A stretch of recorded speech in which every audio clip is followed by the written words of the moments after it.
দর্শক শ্রোতা, আমি এখন আছি বাগেরহাট জাদুঘরের ভিতরে।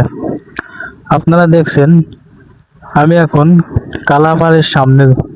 বাগেরহাটের খানজাহান আলী মাজারের দিঘির বিখ্যাত দুটি কুমির কালাপাড় ও ধলাপাড় ৬০০ বছরের পুরনো ঐতিহ্যের প্রতীক। হযরত খানজাহান আলী ১৪ শতকে দিঘি খননের পর এগুলো অবমুক্ত করেন। কালাপাড় পুরুষ এবং ২০০৬ সালে ধলাপাড় স্ত্রী ২০১৫ সালে মারা যায়। স্থানীয়রা বিশ্বাস করেন এই কুমিরগুলো ভক্তদের মানত করা খাবার খেত। ২০১৫ সালে শেষ ধলাপাড়ের মৃত্যুর পর এই ঐতিহ্যর স্মারক হিসাবে তার চামড়া বাগেরহাট জাদুঘরে সংরক্ষিত রাখা হয়েছে। আর সেই ধলাপাড়টির সামনে এখন আমি দাঁড়িয়ে। সুলতানি আমলে হযরত খানজাহান আলী ঠাকুর দিঘিতে দুটি কুমির ছাড়েন এবং নাম দেন কালাপাড় এবং ধলাপাড়। এরা মানুষের সাথে বন্ধুত্বপূর্ণ সম্পর্ক বজায় রাখত।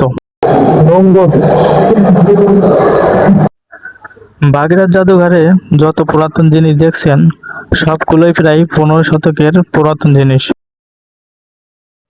হযরত খানজাহান আলীর সময়কালে যত ধরনের পুরাতন জিনিস ব্যবহার হতো সবগুলো এই জাদুঘরে রাখা আছে।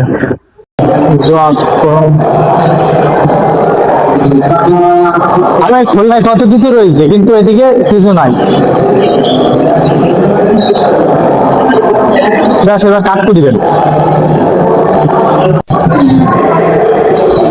এটা কি আপনারা যে বড় পাত্রটি দেখছেন আমাদের গ্রামের ভাষায় এটাকে মেটি বলে। এটা ১৫ শতকের পুরাতন। দেখে মনে হচ্ছে ২-৪ বছরের পুরাতন হবে হয়তো। ১৫ শতকে তো নুনাই লাগেনি এখন না। ১৫ শতকের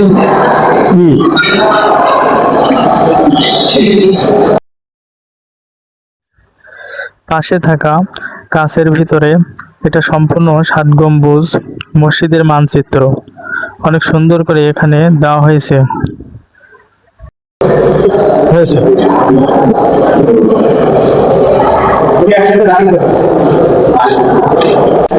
গান পানির নিঃসারণ নালা উপাদান কালো পাথর, সময়কাল আনুমানিক ১৫ শতক, প্রতিষ্ঠা